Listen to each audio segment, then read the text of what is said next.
The following program contains themes and images that may not be suitable for most audiences.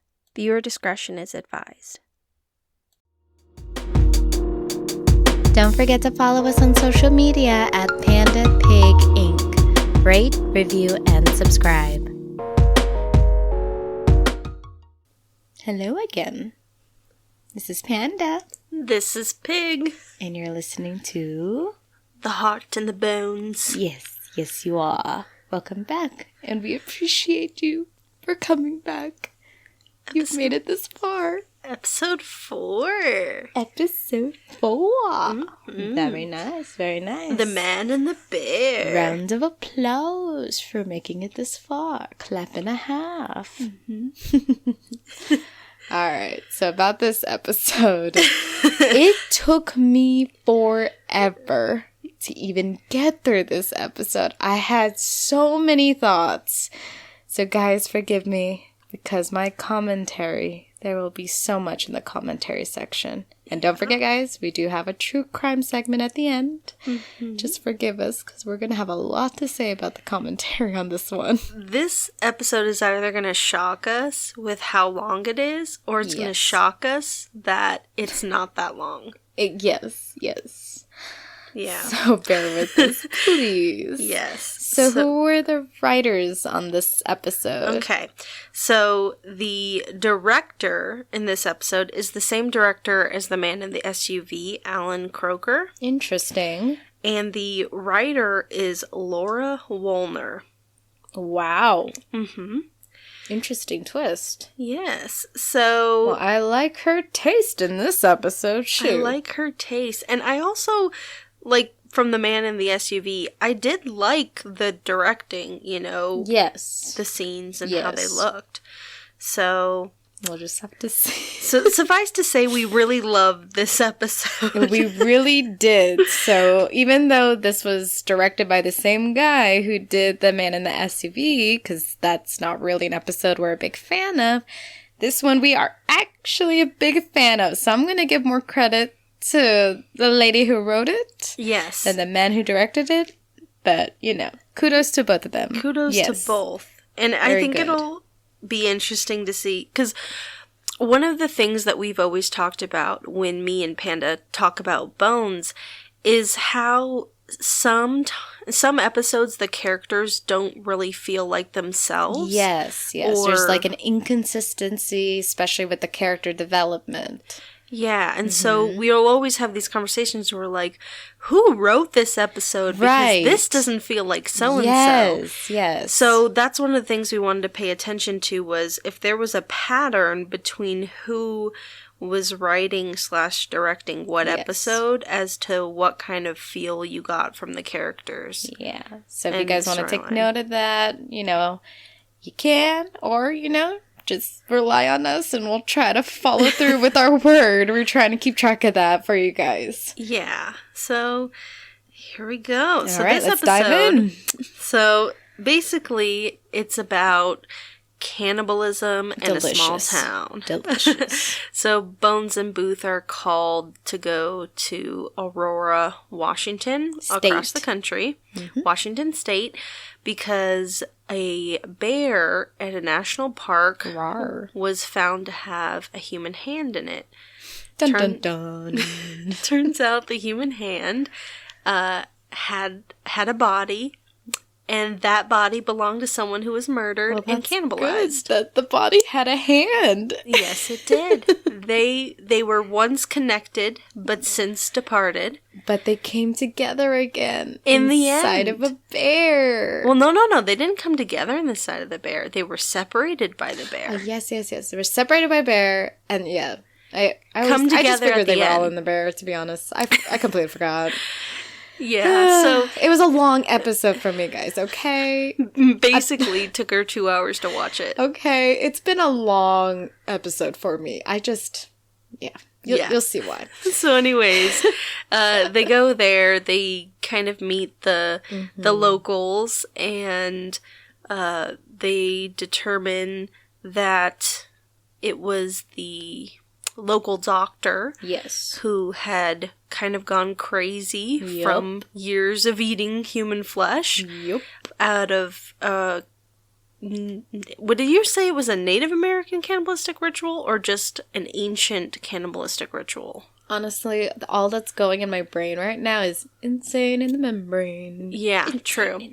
So anyways, that's the premise of this episode. Yes. That's the premise. That is the premise. Alrighty. So starting with... So we labeled our scenes, so we hope you guys enjoy.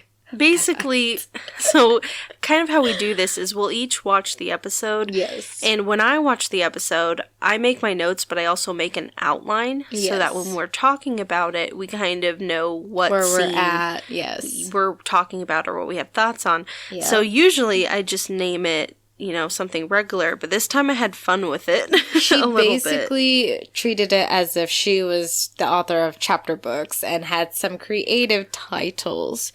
This is our way of not only staying on track, because we want to give you guys a routine, because, that's what we liked about Bones, is knowing that there was a routine, so we figured, maybe you guys would also appreciate a routine as well, and this will also help because, we're time-stamping these, so you guys can keep track of what we're talking about, where we're at. Yeah, and sometimes we have sidebar conversations, and we want to be able to stay on track. Exactly. Yeah, so some of them are fun, some of them are boring. Don't judge me too harshly. Yes. All right. I will judge very harshly. No. I'll give you all the judgment. Don't do it. So rude. So much love. So much love. Oh my gosh. So anyways. Chapter 1. Chapter 1. The bear necropsy. So that's kind of a thing in the episode where they keep saying animal autopsy and Bones is correcting people that an autopsy on an animal is called a necropsy. Yeah. So what were your thoughts on the opening scene? Opening scene, I was just like, wow, typical. Something dead has its tongue out. So if it has its tongue out, it means it's dead. I thought the bear looked so small. Really? Yeah, like it didn't look... It looked like maybe a baby bear. Like it just looked so small compared to Dr. Randall that was performing the necropsy. That is a baby bear. Like, yeah. Oh, no. Well, he ate good. He ate good. But, okay. I had 2 thoughts about this vet here. 1, damn, girl, you should have wore some sleeves. Right? Dang. You going in deep. But second of all, I'm surprised she didn't transport the bear instead of just squatting I had middle that exact outside. same thought. Like, you would think, move it.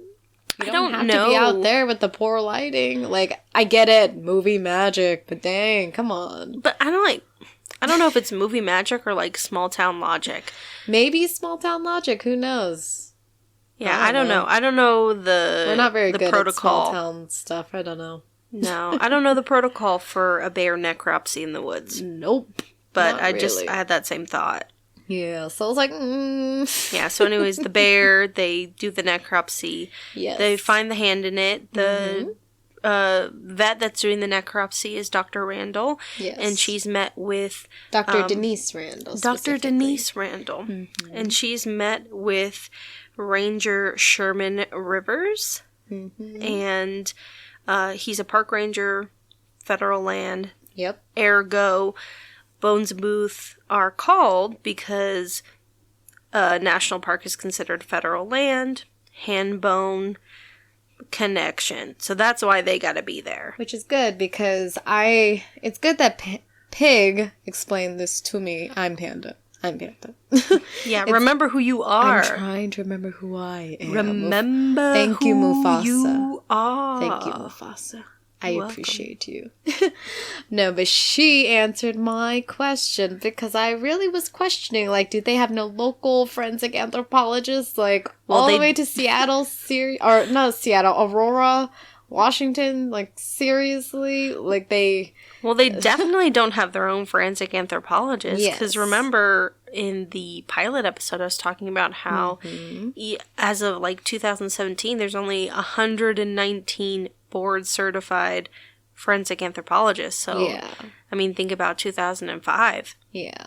But the thing is you saying that it was their jurisdiction because it's federal land. That's really what helped me understand. Oh, so this is why them specifically get to go down there. Yeah, that's kind of a confusing thing.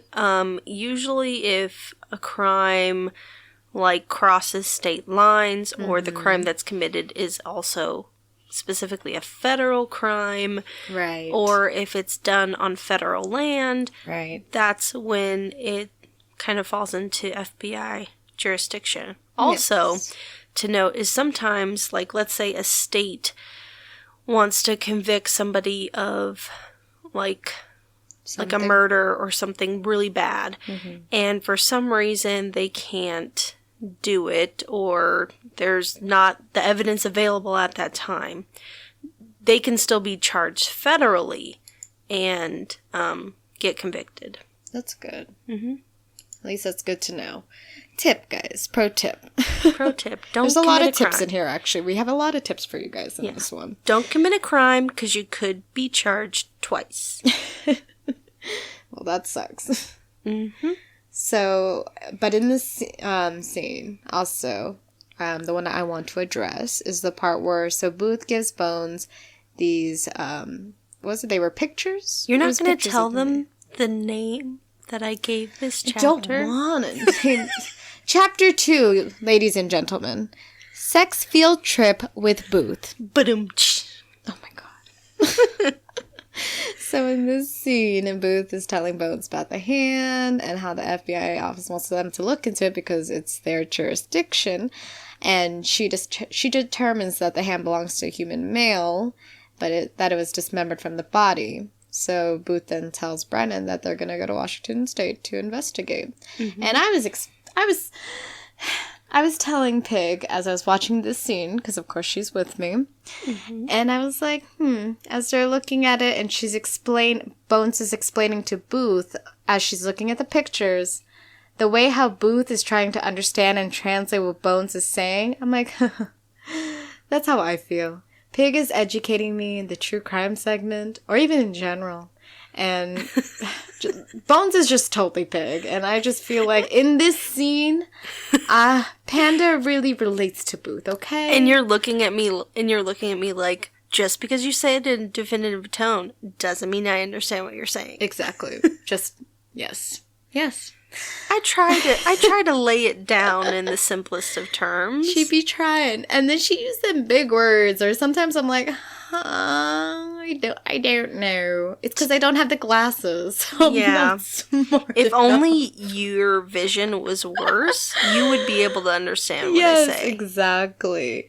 But so after that scene, eventually Bones is talking to Dr. Goodman. Complaining. Yes, she's complaining. And she's like, why do I have to go? And he's explaining to her that it's his decision, that she should go and that she should live a little, And I just found that hilarious because, Bones is taking that as, go on a field trip and have sex with Booth. Is that what you want with me? That's a bit of a Freudian slip. Right. Right? And and that's the only thing that I thought of that scene where she was just like, her first thought was that Dr. Goodman wanted her to have sex with Booth. Right. It's just like, okay, Bones. What's on your mind, You Bones? sure? Like, Bones? And that's not the first time she assumes something. Like, It's very interesting because overall she acts as though she's socially inept. Well, that too. But she acts as though there's no sexual chemistry between her and Booth kind of throughout this will they, won't they segment. Right. But yet, at the same time, she'll have these small moments where it's just way out of line that a normal person wouldn't say. Yes. And where I'm you're just like, okay. All right. There's nothing going on with you and Booth, but you're assuming you're supposed to go on a sex field trip with him? I mean... And you say that? I mean, are we complaining, though? I mean... Yeah. But it also... it's just another moment where I feel like Dr. Goodman makes sense because... Yeah, I agree, This is a museum. And kind of later on in the show, you forget that. Yeah. Because it feels more like a CSI unit of the FBI than an actual museum. And I feel totally forget it, too. Yeah.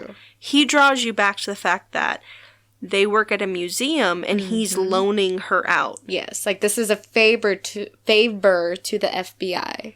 Yes. Mm-hmm. She a prize. She a dime piece. She's a dime piece.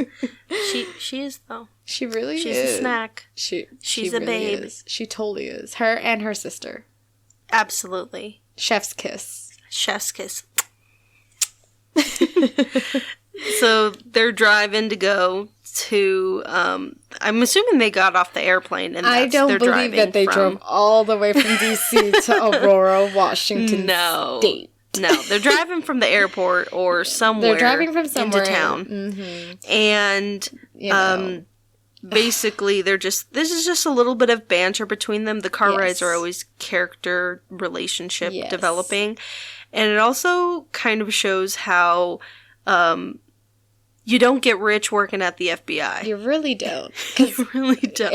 Example, Exhibit A. Boots, orange, sunglasses. Again. I know. Seriously. Why, guys? Why? Why do him like that? Come on. He wore them just for you, though. Get out of here. But also the comment that I already know you have thoughts on. Yes. Is where Booth calls Bones a smartass. Yep. And she's like, I am smart, but it has nothing to do with my ass. But thus showing that she is a smartass. Yes. Literally, I feel like anytime someone's called a smartass, you might as well just say the same thing. Yep. Nothing to do with my ass. But you know what? She should take ownership of that and say her ass is smart. Like, her whole body is smart, right? I mean, then again, she would just tell you, it's her brain. Yeah, true.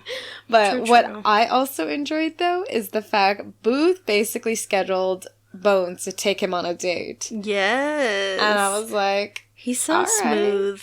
All right. Okay.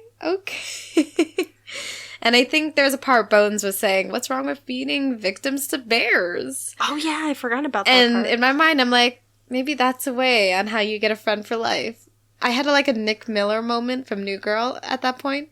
You know when he says if you pet a shark in the middle, was it a hammerhead shark in the middle? Oh, yes! You make a friend for life? Yes. So, no, it was if you punch a hammerhead shark? I thought it was pet it. I think it was pet. I have no idea. Or tickle it. Something like that. Something with the hammerhead. Whatever you do with them is you get a friend for life. So I had the same thought, what's wrong with feeding victims to bears? I remember the scene is because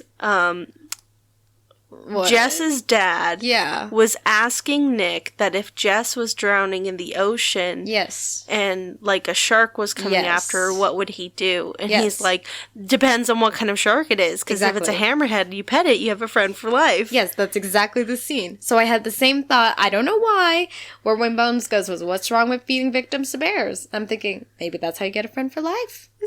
Well, who would be your friend? Or the bear? The bear would be your friend by feeding it humans? Actually, I'm not sure if she actually said that. I feel like it was my thought, because I think she was saying, they were saying in Aurora, Washington, in small towns, it looks like they feed their victims to bears or something along those lines. Okay. So my thought was actually, what's wrong with feeding victims to bears? Oh my gosh. Yeah. I mean, probably. Maybe you get a friend for life. Feed your victims to bears. I wonder if bears would get indigestion from eating a human. I don't know, but if they don't, I would name mine Coda. And did they mention how the bear died? No, I don't know. Actually, I have no idea. I don't remember that part. I do not remember. I think they said it in the beginning. I think they thought he got shot or something. Oh, yes, because of the whole poachers plot. Something like that, yes. There are poachers in the park. Lines, yeah. So, chapter something.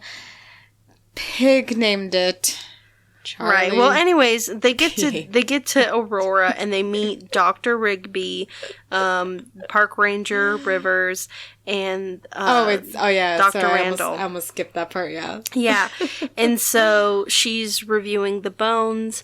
And she's got to ship him back to DC. And she's like, okay, what's the quickest way to get this to DC? Mm-hmm. And all unanimously, they say Charlie. Yeah.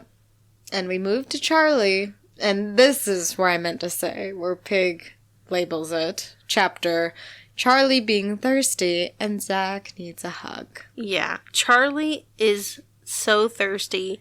He's insanely He's parched. Thirsty. He's parched. Really He's dehydrated. He needs hydration. Don't you love Bones' humor in the beginning when she first meets Charlie, though? When I saw that, I was like, Bones made a joke. Because he's like, you need a hand? And she's like, thanks, but I'm trying to get rid of this one. I'm like, wow. Jokes. All right, we have those. I thought that part was so great. Yes. And something that we forgot to mention what else did we forget was about the show, because Charlie is reading one of Bones' books. Yes, he is. The Bread and the Bone. What we forgot to mention is that the entire show is very loosely based on the novels by Dr. Kathy Reichs, who is a real forensic anthropologist. In real life. In real life. She was even an expert witness on the Kaylee Anthony case. Yep. That was 2000s. Interesting.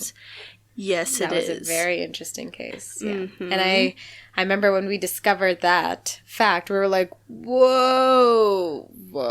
Yeah, we freaked out. That was actually during the time we were traveling and we were in North Carolina. So it was really cool because we're like, oh, she actually lives here. Yeah, I forgot about that. So we were like, oh my God, what if we ran into her? Oh, yes. My heart. She helped produce the show. She was a consultant for the science on the show.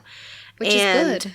In the show, it's kind of like a nod to Kathy Reichs because Bones' character in the show is Kathy Reichs, and Kathy Reichs' character is Bones. Mm-hmm. So, we just forgot to mention that. We really did. We apologize. Mm-hmm. We have so many thoughts in our Elmer glue skulls that we just... It's hard with all this Elmer glue in our head. The fumes affect our memory. The fumes really do. So. But thus the very thirsty Charlie sees Bones as a tall drink of water. It really does. And one of the parts that I thought about was, when he kind of leans and he's like, my name's Charlie. Mm-hmm. I was like, that's like a Joey from Friends, how he goes, how you doing? How you doing? It's kind of his whole, my name's Charlie. Kind of same thing for me. Again, I had all these thoughts oh, that kind of reminds me of this. He's like, my name's Charlie. Yes. Like FedEx, but Charlie. But his headassery, he really sniffed the box. You kidding me? I know. What was with that? She just told him there was a hand, and he goes, yeah. Let me sniff that. Yeah. Delicious. Here's the thing that rubs me wrong about Charlie. What? Is that he flirts with Dr. Brennan very nervously, and it seems kind of endearing.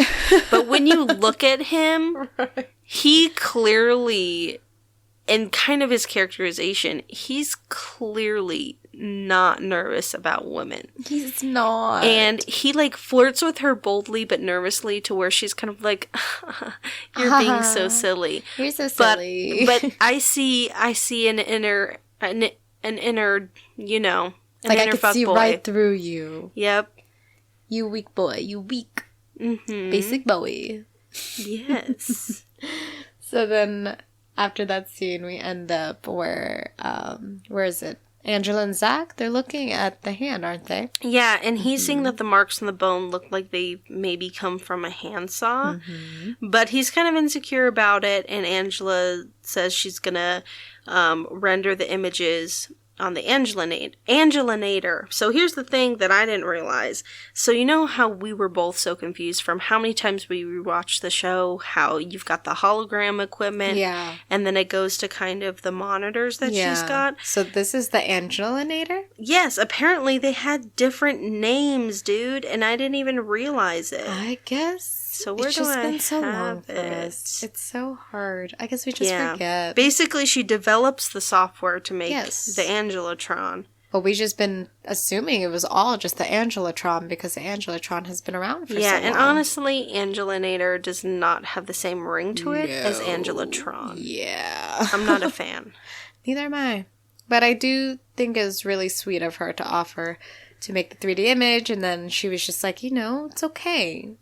It's okay. In the family tree of Bones, I feel like Bones and Booth are the parents. Mama and Papa. And Hodgins, Angela, and Zack are the kids, but Zack is the youngest. Yeah. They're children. Yeah, and Hodgins clearly has middle child syndrome, and Angela's the oldest looking at their shenanigans. I could see that. I could totally see that. And then other type of scenario of family tree, I think Booth and Bones and one. And then we have Angela's Bones' sister. So you have Angela and Hodgins as auntie and uncle. And then you have Zack as the child. Are we about to write fan fiction? Why not? I feel it. Let's do it. I'm with it. I'm with it too. So the next scene, we end up... Where are we at? We at the... So Booth is talking to Sheriff Scutter about... That's Oh, we have thoughts about this scene. Do we have thoughts? How many times did we rewatch this scene? Oh my god, we had to rewatch it so many times. That's why I'm just like, oh, do I want to talk about it?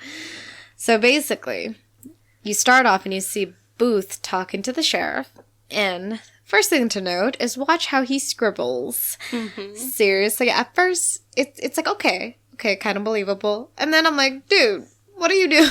So Booth is holding the pad, taking notes what Sheriff Scutter is saying, and he kind of gives a little scribble. But then, with no regard for any kind of accuracy, he just whips his pencil across the page as if he's writing, the biggest loop, but isn't even looking at the pad. He's not. And then and then after that, as Booth is asking questions to the sheriff, I thought it was how perfect that right when Booth asks about any missing people, that's when the sheriff goes, "Oh yeah, there's a missing person." And we walk right by her poster. And it's happens to be right there. The paper poster is right there, missing person and noise. And I'm like, wow, movie magic.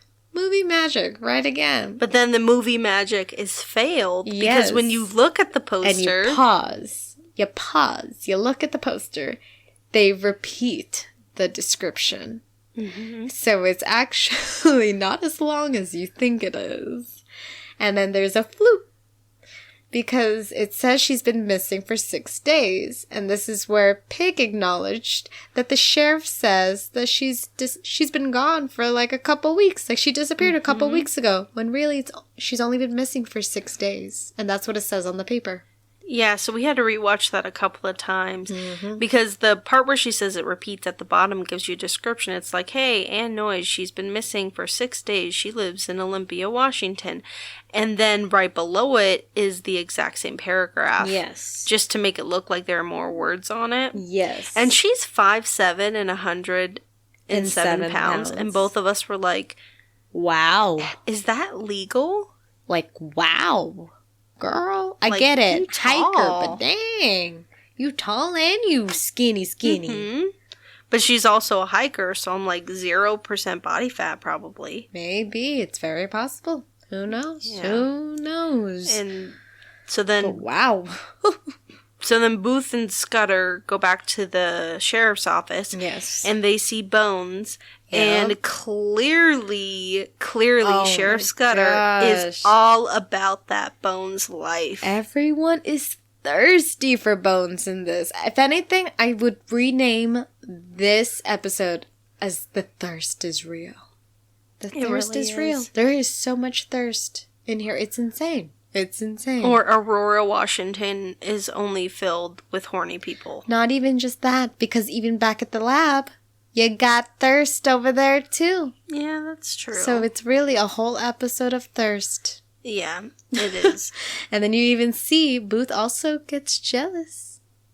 He gets a little jelly. He does get jealous. In this scene, though, it's kind of a weird dual thing in my head. So on one hand, I don't like people touching me.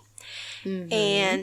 But at the same time, I kind of like the way Booth puts his hand to Bones' back to, like, lead her out of a room, you know? He did the same thing in the last episode, too. Yes. Like, on one hand, it could be perceived as, like, controlling. Yes, of course. You know? But I don't know. I view it as protecting. Because if Bones has no issue stepping up to Booth or anything like that. Mm-hmm. She's very much of her own person. Yes. So when he does things like that, I see it as endearing. Because if she had a problem with it, she'd put her foot down to him. Yes. But she was totally fine with it. She's like, oh, okay, I'm leaving. Okay, bye. I guess we're leaving now. Bye. Because Scutter was asking Bones if she wanted to go to dinner. Yeah. Or if she had any dinner plans. And Booth is like, we're working. We're working. You know. Tosses him the file. Here, bye. Mm-hmm. And then we travel back to the lab for some more thirst. Back to the lab. Mm-hmm. What were your thoughts on this scene?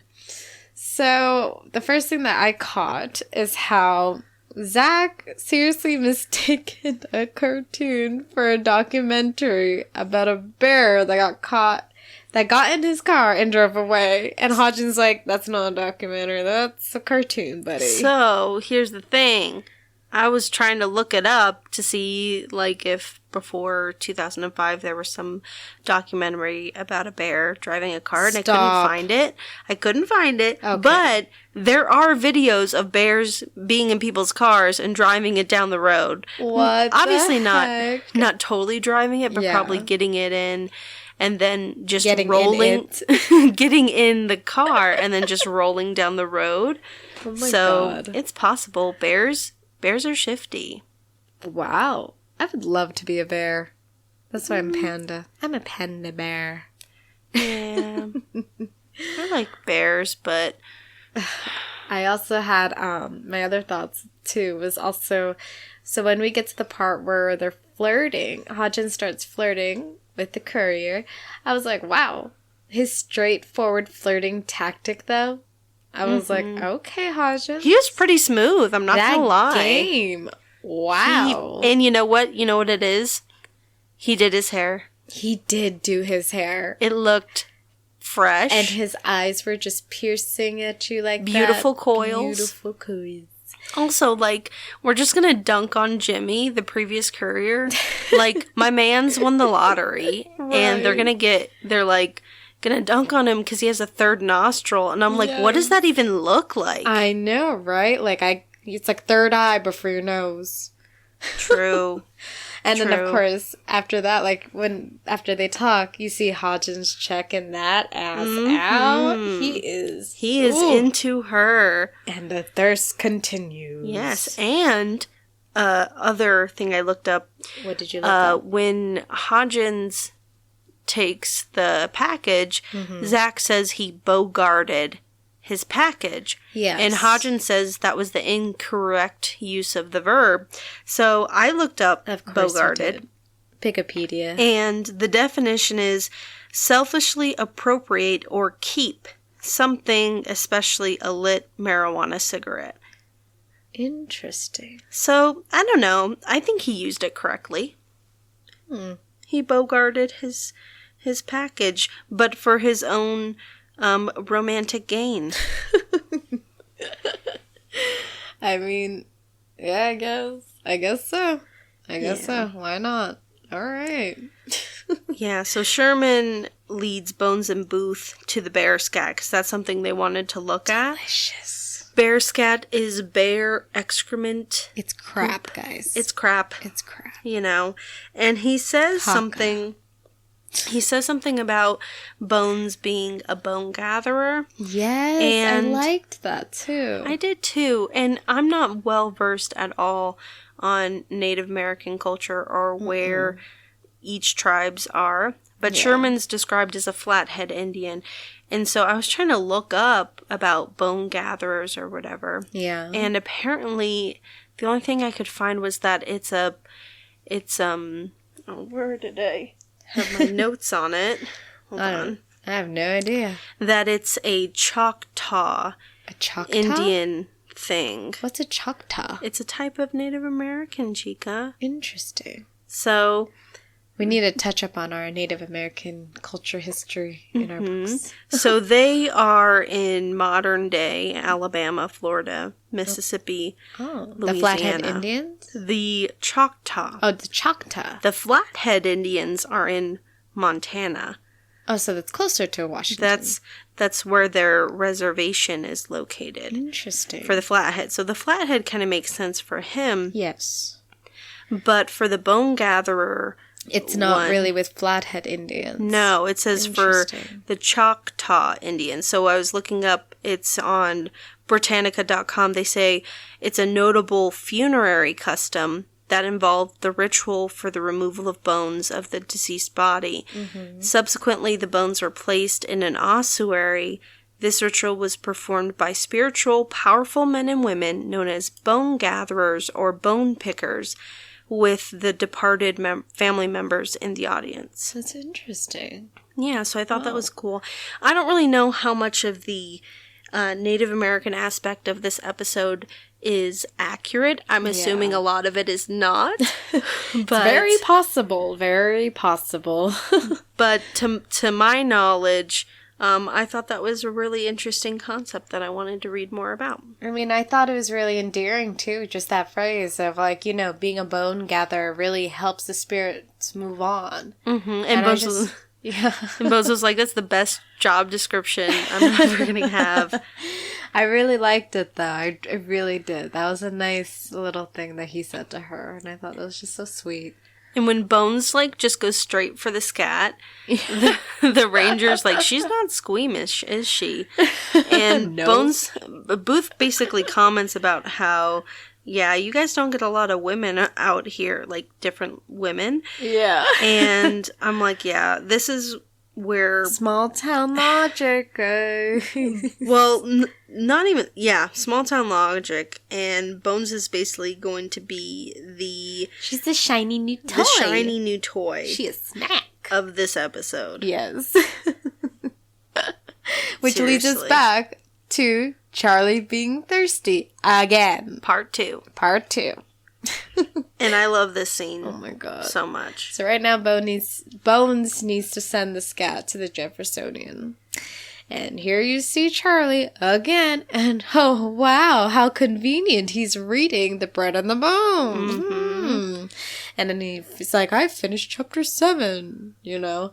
And what gets me though is when he like tries to talk to Bones and he's like, so are you like the girl?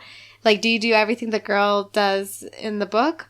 And how it's so crazy to me how Bones automatically assumes he's talking about sex. Like, the sex part about it. And I'm like, hold on. What? Sometimes she'd be picking on up them cues. Sometimes. Sometimes she do, sometimes she don't. And then at this point, and this is where I was thinking, wow, technology. Look at that connection. Because she starts talking to Zack on the phone, and then she connects on her, was it laptop or something? Yeah. And I was just like, wow, okay. Yeah, technology, advancement. Earlier in the episode, the vet, Dr. Randall, said she was still on dial-up. Right. So I was like, wow, technology.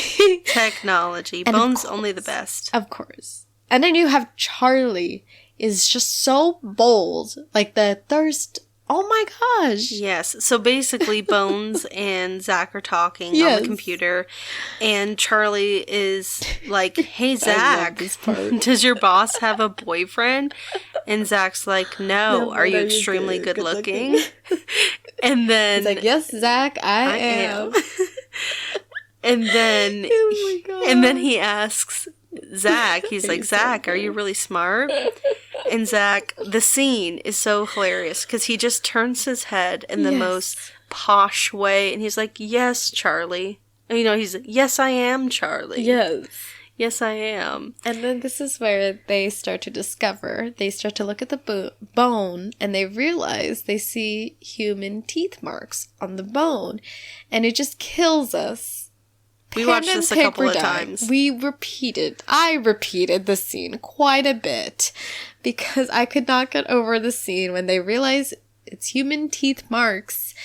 You see, like, because Charlie's like, what does that mean? Yeah, so what they discover is it's the type of teeth that could have made those marks have a continuous arch. So the type of teeth could I can't remember the phrasing they used, but it could be pig, it could be human, but it's the position of them in a continuous arc that determines that it's human chew marks rather than a pig. And that's when Charlie's like, well, what does that mean? And Zack, you see the scene. You see Zack slowly turns, and then he goes, humans. Yes, it was a cinematic masterpiece. It was wonderful. I need that as a GIF. Yes. Just him saying, humans. Humans.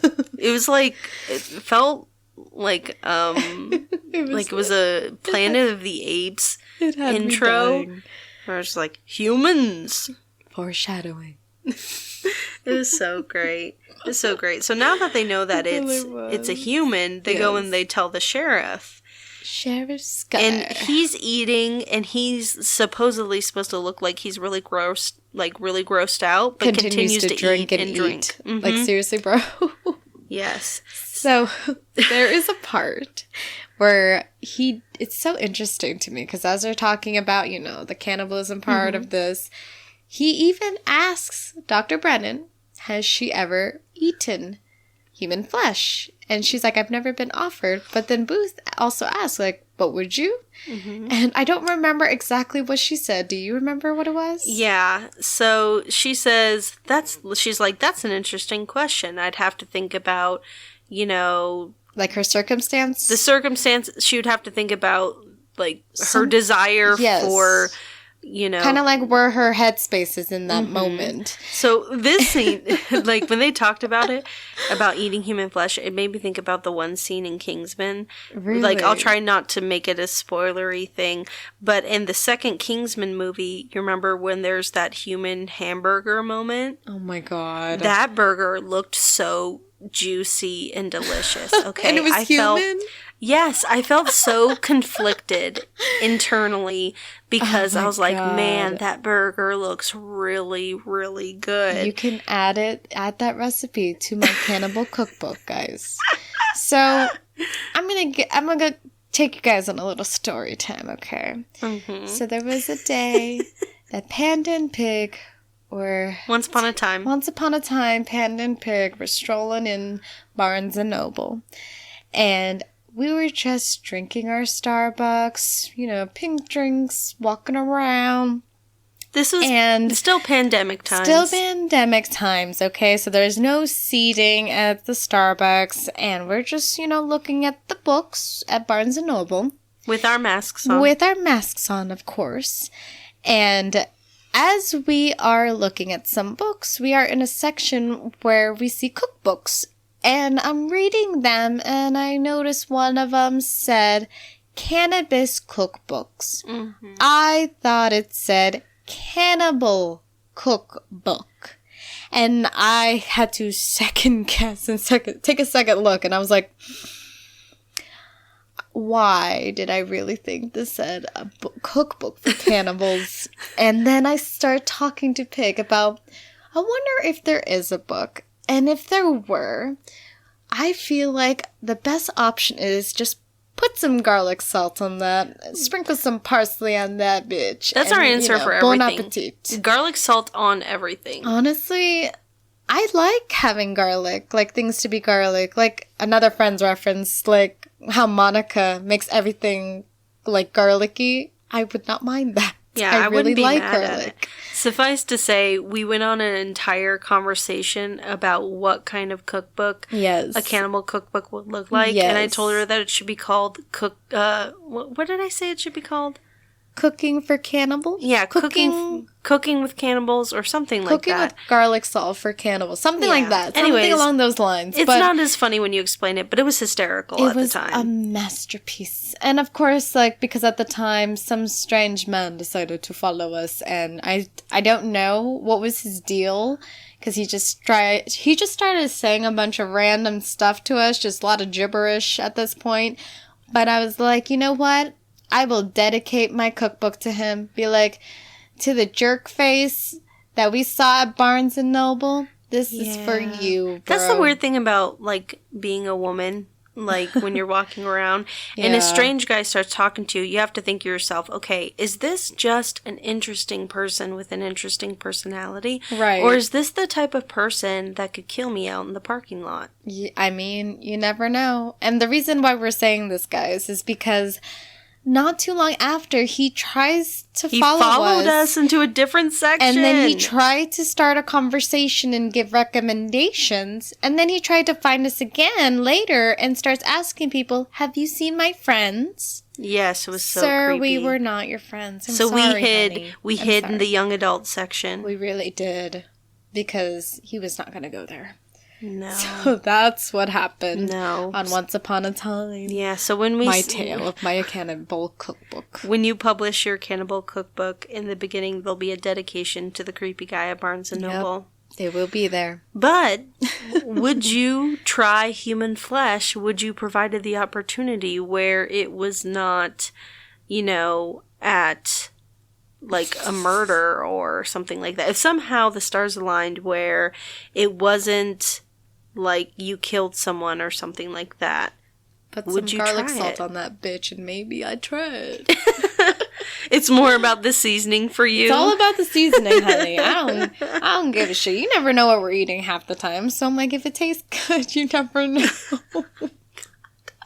Oh my gosh. I mean, think about hot dogs or sausages or shit like that's that. True. They're totally mixed up. Black pudding. Don't go there. Black pudding is... I always was very curious about that. Yeah. But there's so many things that go into it. And it's like you would never really know unless you actually watch the process of it. True. It's like if someone were to feed me human flesh and it was seasoned very well and I don't smell it in a strange way, you never know. That's true. That's true. I mean, would you? I don't know. I'm probably going to go with bones on this one. It depends on the situation. Like it depends how you feel that day. Yeah, like my gut would say no, like morally, I'd have an issue with it. But then at the same time, like curiosity. My deal is more, do I know it? Like, is someone telling me that it's human flesh? Like in this situation, you know that it's human flesh. Oh. I thought I meant I didn't know and someone just put it in front of me. If someone put it in front of me and I just didn't know, I probably would. I mean, yeah, me too. Because you don't know. Yeah, but if I did know, I don't know about that one. Yeah, I think it's one of those, I'd have to know when I get to that point. Because... we'll see how I feel that day. Like, I'm curious as hell, but morally, I think I'd be really messed up about it. I'm not doing a ritual. I'm good. No, it's not a ritual situation. Like, they bring you a juicy, juicy human burger. Yeah, I know.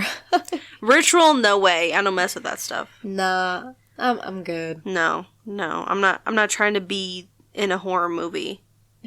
Yeah, I don't want to either. Mm-mm. Horror movies, we could rant about that another time.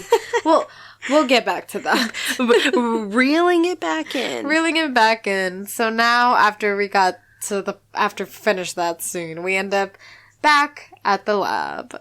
Hodgins is waiting for his scat to be delivered while Angela is talking to Zack. And they did discuss the cannibalism evidence, on the bones. Mm-hmm. And Zack is a savage. He really is. Do you think that he had that guy specifically phrase it that way? Yes. To tell him, hey, you're needed upstairs, not, the package is upstairs? 110%. Because Zack is devious, and he's a savage. So, I have two thoughts on this part in particular. Okay. So, Hodgins brings up the Peruvian soccer team that got lost in the Andes about cannibalism, and he goes to Angela and he's like, if we between me and Zack, who would you eat? The music in that section was so, sexual tension. I was like, this doesn't feel like that kind of a moment. But I mean, made it that way. Guess. I guess. I guess that's their way of kind of hinting more like, you're gonna start to root for Angela and Hodgins. Like, you're gonna start standing that couple. I guess that's their little... Yeah, but the Peruvian soccer team comment thus I knew of this. Have you heard? Did you ever hear of that? Nope. So here's like a brief description. I thought about doing this for the true crime segment. Really? But I didn't really feel like it. I thought I'd just give you the cliff notes. Okay. So basically what he's referring to is the Uruguayan Air Force. And you know what? I get confused with Uruguay. Whether you say Uruguay. I say Uruguay, but I know it's probably Uruguay because it's, the G. But I'm going to say Uruguay because that's usually how I know it as. Yeah, I'm not going to think about it. I'll just say whatever when I'm reading it. So the Uruguayan Air Force Flight 571, or it's also called like the Andes Flight Disaster, the Miracle of the Andes. Anyway, 45 people on a flight, okay? 19 of them are a part of the Old Christians Club rugby union team. They're on board with their families, supporters, and their friends, okay? Okay. They're leaving Montevideo, Uruguay, to Santiago, Chile, okay? Okay. On October 13th, 1972. So the plane is crossing the Andes, and the co-pilot, who's inexperienced, and he's the one who's flying, thinks that they've reached Curacao, Chile. Okay. The plane descends too early to reach the airport, and they hit a mountain. Oh, no. Breaking off both wings and the tail section. Yikes. The rest slides down a mountain, hits ice and snow on a glacier. So the passengers, they land in the Andes. Okay. It's near Argentina, near the border of Chile. 3 crew members and 8 passengers died immediately. That sucks. Several others died because of their serious injuries and because of the cold. And they immediately start searching for them, like flying over it multiple times. But because basically all parts of the plane are cut off and they're in the snow, they can't see it against the snow. No! So they basically give up after 8 days. So over the next 72 days... 13 more passengers died, and the rest of them reluctantly resorted to cannibalism. Oh, yikes. And of the 45 passengers, only 16 survived and were rescued. Because of the cannibalism. Mm-hmm. Yeah, so that's your little sidebar. I wonder how they found them, though. Like... After how many days? After 72 days, my girl. So they just kept searching, though, for 72 days? Because you said they stopped after 8 days. But so I'm like, how did they find them 72 days later? They figured out a new plan. Do you think maybe they just kept moving and eventually found help? I don't know. Like I said, I didn't get too deep into it. I just know the general story of it. Okay. But I thought I'd give you a little bit of a taste. Well, so if you want to, we can always come back to it later for another Cannibal episode, or you can look it up on your own. You'll have to decide. I'll leave it up to the listeners. So whatever you guys want, just let us know. Let us know. If you want us to include that, because there are a couple other cannibalism episodes in the show. I mean, if there are things you guys want us to talk about, we'll probably get a little mini segment for you guys up in the future, if that's what you want. Whatever your heart desires. But after something else I want to note, that's a big theme in this episode. It's like sexual tension and cannibalism. Yes. And it's kind of married in this next scene with Zack when he meets Toni, the delivery chick. The courier. She's like, oh, where's Hodgins? Yeah, like, where's the other guy? He's not here. He zoomed you because you're beautiful. And she's like, oh, that's sweet. And Zack's like, no, it's not serious. Sweet. It's a fact. It's a statement. Mm-hmm. And she finds that endearing. And she says to him, I could just eat you up. My mind was like, yay, Zack, especially after Naomi, which we don't really never hear about ever again. He needed a win after Naomi. He needed a win. This is where... That was confidence. You see, like... his honesty and intelligence, it can work to pick someone up. Like, he doesn't intend to compliment her. It's just a statement.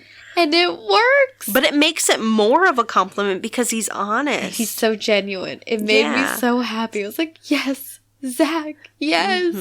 Points for Zack. Yeah, I really liked that part. I did too. I really, really liked it. But Next scene. I could not with the next scene. Right. When Hodgins finds the skin with the tattoo in the scat. Oh yeah, they were like, your disbelief. Okay, we need someone who knows about tattoos. Goes to Angela, and the way she recreated it. Yeah, so they have like these 2 small scraps of a tattoo. I thought it was 3. 3 scraps of a tattoo, and the tattoo that she puts together from these 3 pieces is like. Really? How did you figure out that shape from it? How did you get circle from those 3 pieces? I'm lost for words again. Like, how even? How even? Yeah, that part was really difficult to understand how she could make that work. I agree. Like, just what? And this is when Angela also talks to Scutter and Booth and Bones, right? Yeah, she tells them that the tattoo is a Haida sun motif. Yes. And they use that to identify the victim as Adam Langer. Mm-hmm. He's a guy who used to come up all the time to Aurora to visit the ranger because he wanted to be a ranger. So he was like a mentor to him type of thing. Yeah. But here was the interesting thing is how, again, Scutter's like, who's your friend? Who's your friend? Mm-hmm. And then Bones is just like, she's 3,000 miles away, dude. Like, what the hell? Yes. But what got me is when Angela was saying, come on, Bones. Like, come on, baby, honey. Like, Brennan, just go have fun. You know, what happens in Aurora stays in Aurora. And I'm like, no, that's Vegas, baby. Yeah. That's Vegas. I've never heard I've never even heard of that, honey. Like, what? It's Vegas, baby, Vegas. Mm-hmm. So, no, and everybody's trying to sleep with everybody in this episode. It really is. Because there's a thing between Angela flirting with the sheriff and then Angela flirting with Booth, asking if he's got any tattoos. Like, everybody's just flirting with everybody. Everyone wants to sleep with everybody. The thirst is real in this one. Yeah. Thirst is real. Or maybe... it could be a stretch, and maybe they're just saying small towns means everyone sleeps with each other. Yeah, like, there definitely is that, too. I think a lot of this episode is Bones being so out of her comfort zone. Yes. So it's really funny. It's hilarious to watch. It's hilarious. So they decide they're going to go and visit the sheriff to get some info. And when they get there... You mean, it's the ranger. Ranger Sherman. Oh, that's right. The ranger goes with them. Yeah. Oh my god, I'm saying this so backwards. The sheriff goes with them to go visit the ranger's home. That's Ranger what I'm Sherman. saying. Yes. And he ends up running. Yes. What were your thoughts on this scene? I have so many thoughts. Give me all of your thoughts. So one of my thoughts was, okay, they walk in. The sheriff's like, oh, hey, can you make us some tea? And then he sits down, and Booth's like, why'd you do that? And he's like, so you could look around, get a feel for him. And I'm like, okay, I'm thinking, okay, maybe he's just not he's not helping Booth. Okay, maybe so that way Booth, does some observing for himself. Mm-hmm. But then when the ranger books it, he still doesn't help him. I'm like, bro, you're the sheriff. Right. Come on, bro. You give Booth your, flashlight that doesn't work? And seriously? And then on top of that, we end up in the kitchen with Bones. So you have the sheriff and Bones in the kitchen. Booth tells them to search the place. Yes, they're searching the place. And really, Scutter's like, the wall of knives. Yeah. Well, that's creepy. And I'm like, no, there are 6 knives, and you're in a kitchen. With a ranger. Bro. How was that? How was that creepy? Mm-hmm. And of course, this one I could not get over. Guys, here's a life hack. Correct me if I'm wrong. You could totally correct me. But I don't believe this. I mean, if you want to give me proof, go ahead. Tell me if it takes 2 hits only. Take a can of baked beans to break a hard lock. Please let me know. Right. It's a padlock, right? Whatever lock it's called. Mm-hmm. Let me know. It opened too easily. 2 hits. Baked beans. Let me know. Let me know. Try it out. Give us that evidence. Tag us. My issue with this scene. What was your issue? Is I'm gonna need an illegal search bell to go off when I have these scenes. I figured that you were gonna have that because I'm like, that's an illegal search. I figured so. Because here's seriously, the evidence grabbing, oh my gosh, what's going on? Here's why it's an illegal search. Go on. You know what, better yet, let me tell you what, I'll just describe what they did, and then I'll tell you what a legal search would look like. Okay, school us. Let's go. In this scene, they are welcomed in the house, and they go to the living room. Yes. Sherman Rivers books it. Yes. Booth is going to go run after him. He tells the sheriff and Bones to search the place. The Sheriff Scutter and Bones go into the kitchen. Scutter opens cabinets. He sees some of the knives. Bones goes into the trash can. She picks up an apple core. The sheriff tells Bones, because they see a locked freezer. He says, as a justice of the peace, I give you permission to open the locked freezer. Bones grabs baked beans, breaks it in 2 shakes of a lamb's tail, and inside they see a bunch of meat, which they assume is human meat, but they later find out is bear meat. So, what is the issues with this scene? Fact-checking, Fact-checking. They have no reasonable suspicion at the point that they are searching to do so. Sherman has only run out of the home. Technically, they should only be looking at evidence that's in plain view. By opening cabinets, they are essentially searching. They are looking in places that will require them to have a warrant. There's nothing in that in that house or that has connected Sherman with the murders thus far that would equate to reasonable suspicion or probable cause to search his place. They don't know that there's meat there. And the fact that there are just knives, the only reason they've seen the knives is because they're opening cabinets, but the knives themselves aren't even enough reasonable suspicion. Well, that one was the hacksaw, wasn't it? Oh, the hacksaw, yes. Because the other knives was actually just in plain sight, but when even Scutter opened the cabinet, that's when they saw the hacksaw. Even with that, they aren't able to open it. And by Bones going into the trash can, now you may be saying, oh, this is the trash, he's discarded it. But because it's in his home, he has a reasonable expectation of privacy. So them finding the meat, it's subject to fruit of the poisonous tree. So if he was the cannibal, that evidence would have to be thrown out because the sheriff is a part of this search. Now, remember, in the first episode we said Bones isn't a sworn officer, so she's not subject to this. Now, if they wanted to do this the right way, what they could have done is maybe call a judge and do a warrant over the phone. Yeah. If they were able to articulate enough reason to search the place. And then once they had that permission, they would be able to conduct the search. But they would have needed a warrant. What about the part where after she used the baked beans to open the lock and then he says, I gave you permission for blah, blah, blah, blah, blah. Doesn't matter because they started searching before that. Right? They were illegally searching before they opened that. Of course. And the sheriff doesn't have reasonable suspicion to search the place in general. So even if he gives her permission, it's still an illegal search. Illegal. Yep. So illegal. Sometimes they be doing it right. This time they did it wrong. It'd be like that sometimes. It do, especially on Bones. Movie magic.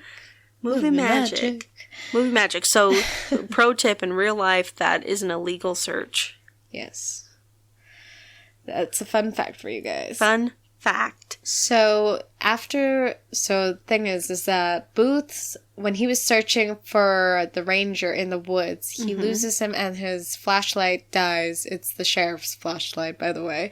Yep. And so, they end up driving. It's Booth and Bones in the car, and Bones is talking to Angela over the phone. And I'm wondering how late it is, because it is seriously dark when you're seeing Bones and Booth driving. It's Washington State. Washington, D.C. is 3 hours ahead. Oh. So I'm thinking, I didn't think about Angela, that. like, you are still at work? Like, oh my goodness, how late are you there? Like, dude. They live there. They live there. Like, oh my God, it's late. But then, you know, and then of course, Booth starts ranting to Angela because he's like, you know, it wasn't my fault. Flashlight died. Like, yes. I just found that so funny. And how he's, like, Bones basically just gave him the phone, like, here, you talk to her. You start ranting. They're being so childish. Yes, yes. But, you know, Angela, being her, she eventually is like, you know, why don't you guys go out, let loose, you know? And that's like, they actually do that. They go to the local dance hall, and of course, all the thirsty humans are there. I named this section, Bones is a steak, and the men of Aurora are hungry. They really are, though. And, come on, Charlie, you couldn't have changed? No, I had that same thought. Like you're going to go hang out in your uniform? Sheriff, I get it. Yeah. Charlie, seriously? Come on, dude. You don't have any other shirt? Yeah. Like, this episode, they really focus a lot on Bones' attractiveness. Yes, and how she's just gorgeous. She is. She looks... She has such a different look to her than a lot of different leading ladies that you see on TV shows. It's very unique. It's so refreshing because she looks... I hate using the word healthy, but she looks to be more of an average weight where she's not completely ripped and she's not overweight. No, she looks healthy, like a healthy weight. Yeah, she looks like a healthy, normal person, but absolutely stunning. And it's really refreshing to see a lead that doesn't have the same... you know, half-curled hairstyle. You know what I'm talking about? Every TV show, it's like the top of the girl's hair is straight, and then the bottom of it is curled. Yeah. And it's the typical style, and it's like a breath of fresh air. Yeah, she just looks like a normal person. And it feels relatable. That. Even though her personality, it depends who you are and how you could relate. Yeah. But in this scene, they are literally throwing Bones around on the dance floor. From Charlie to Dr. Rigby to Scutter to Booth. She's got whiplash. She really do. And I was like, at least Booth got, you know, he has the swap. He even, like, unbuttoned his shirt. He's like, you know, it looks nice. This works for the vibes. They kept flashing back to his face as he watches each guy dance with her. So jealous. Oh my gosh. I know. And the tactics all the guys use to try to flirt, they're like, let's talk about the case. Right? This is what'll get you in bed. Like, what? Yeah, nothing gets me going like cannibalistic, you know, murder. Right. Wouldn't you want to? So, and then, of course, Booth to the rescue. Booth rescues her, and as that he always dip. does.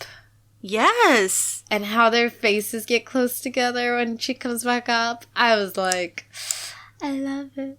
I know. You were the one. And they just look so good together. They do. Like, I like it. I like it a lot. We're so biased. We really are. We really Whenever we talk about Bones and Booth, we're so biased. It's tough, though, too, because in these earlier episodes, like, everybody's just kind of starting to get established. So I feel like we're totally gushing about, you know, the love and these things like that. But don't get us wrong. As the episodes go on, we get very passionate and angry at these characters. We do. But at the beginning, we love them. Yeah, we're in the honeymoon phase. Get out of my head. I was just going to say that. We're in the honeymoon stage. Great minds think alike. Yeah, so right now, we love everything about them. We love what they do. And then just wait. Something as simple as the dip is just... oh, so smooth. We love it. Swoon. We swoon so hard. They're so cute. But that dip he does, that's when he points like a little red flag towards Dr. Denise Randall. Saying, oh, she looks like someone who wants to eat your heart out. She's the only decently attractive woman of approachability for the men in Aurora. Unfortunately, they don't really have much options. No, and she's sitting on the bar stool drinking her martini. Yes. Don't you think it was interesting, the term that Bones said she was being pumped or something? Pumping like that? I thought that was funny. Because Booth was like, what? You're being pumped? She's like, pumped for information. That one was funny. Yeah, he was like, excuse me? Who's pumping you? Mm-hmm. Who do I need to hit? Who are we fighting today? Like, he was on guard. Yeah. I like it. I need a booth. Yeah. Where do I order one? Bones.com. I'll wait for next Black Friday. Sounds good. Get those discounts. Absolutely. Absolutely. So we're back at the lab again. Mm-hmm. Hodgins is gonna look through Scat when he waits for Toni to deliver Zack's package. Yes. And then in Aurora, Booth talks about how he waited in the morning to have breakfast with Bones. His eggs got cold. Like, he was pissy. He was cranky. And he's like, my eggs got cold. Like, yes. I was just waiting for you. Yeah, and these two scenes, the things that I love about the first one, with Hodgins waiting and looking through the Scat, is we just get more of Zack and Hodgins' rivalry. It just begins. Actually, you have a little backwards. So, Hodgins is actually, he's waiting. Yes, don't get me wrong. But he actually talks to Angela first. Oh, yes, and I think that's where he starts calling people baby. Oh. Because he calls her baby. Yeah, because she asks him to go to dinner, and he's like, nope, I'm going to wait. Not tonight, baby, or something like that. Something along those lines. But he uses it in, like, a casual way, and it's just like, oh, there it is. Because in my mind, I have a distinct scene that happens in a future episode where he calls her baby, and I'm just like, ooh, spicy. But then after that is when you see Booth talk about his cold eggs. Yes. And then after that is when we get Cranky Haji. Yes. Cranky Haji, Cranky Booth. I know. Poor guy. Yeah. Hodgins, that's when Zack basically talks about how, you're right. I got the thing, because Hodgins fell asleep. He was tired. He fell asleep. And that's where they find out that they found boring dust from beetles, which it helps them find out what trees were around where, and that's how it really helped narrow where the body was. Yeah. So that was a good thing. And eventually he was like, I'm back on top, baby. Mm-hmm. So that morning they go and they find Sherman. Yes. Turns out he's the poacher. The bears. He's been poaching the bears. Dun, dun, dun. And he's going to help them find the trees that Zack and Hodgins figured out from the lab. Yes. And then this was interesting because Pig pointed this out. So if you guys pay attention, they handcuff and they zoom Sherman. In on it. They make you know he's handcuffed. Yes. And then for the rest of the scene, he's holding them. Yeah, he's not handcuffed. He's just holding the handcuffs behind his back. And we're like, we don't know. Maybe it was just uncomfortable. Maybe. I think it was more of a thing like, oh, we don't think anybody's going to notice. Maybe. It's not a storyline thing because he's handcuffed when they later go back to the morgue. Yes. So they didn't just decide to unhandcuff him because he's in the woods. I mean, they've made it clear throughout this episode that this ranger knows the woods like the back of his hands. Right. So if he's going to run, they're not going to find him. Yeah. So it's just like, wow. All right. I guess the actor, wear your handcuffs. To be fair, handcuffs are very uncomfortable. So it's very possible they were just uncomfortable, and he was like, "I don't want to wear them anymore." Mm-hmm. But yeah, that was funny. Yeah. And they find the other bodies. They find the bodies of Ann Noyes and Adam Langer. I believe so. Mm-hmm. But this is around where they found the circle of rocks. Yes. Suspicious circle of rocks. Mm-hmm. Mm-hmm. Bones thinks it's some kind of medicine wheel and has it sent back to Dr. Goodman at the Jeffersonian because he's an archaeologist and did they say he specializes in Native American culture? Honestly, I was too busy focusing on how Dr. Goodman is just so majestic. Like, he belongs in Wakanda. Yes. He's class and he's strength. He is. He's a beautiful man. He really is. He is a beautiful man. Oh, I was like, wow. He belongs there. Dr. Goodman. Yes, Dr. Goodman. Yeah. But also, like, remember to clean up after yourself once you've completed your cannibalistic ritual. It's just rude to leave it all out there. And it also makes you closer to getting caught. Like, just pick up after yourself. We learned this when we're young. But they said there was 2 more they needed. He needed that's 2 more right. bodies. He wasn't done yet. He was not done yet. Well, you know what's even worse than not cleaning up after yourself? Not being efficient in your cannibalistic rituals. Right. Letting them expand over days and weeks on end. Like, right? It's a small town, so it's kind of hard to find the ones that you can pick out. Yeah, I guess so. Don't you just hate when, you killed someone, you took their heart, and they're still breathing? Yeah. Oh, yes. I know what you're talking about. I'm sorry. I'm getting ahead of myself. I know you were talking about No, I was done. You can get into this. Okay, this is your hill to die on. We got to the morgue, okay, and Bones and Dr. Rigby are looking at the remains. They're seeing the gunshots to the head. It's close range. And as I'm looking, there's a scene, and I'm like, wow, dead and noise is breathing. Yep. You see a rippling on her stomach, like she's just like very shallowly breathing. And Pig was like, they could have, made a still shot, filmed that without or they could have cut out her torso, right. But But if you notice it, you notice it. There's no unseeing it. I feel like I'm always looking for that, though. So I don't know. I feel like I'm just always looking for that. We're just nitpickers. We really are. We just are. But even in this scene, though, Dr. Rigby doesn't think it was the Ranger. No, he works so hard. Like, this is the thing I don't understand about Dr. Rigby. So we're pretty sure, we know, if you've seen the episode. Yeah. And we know it's him. We all know, yeah. But he works so hard to say that it's not Dr. Sherman, which kind of leads me to lean and Ranger Sherman. Oh my God. Ranger Sherman.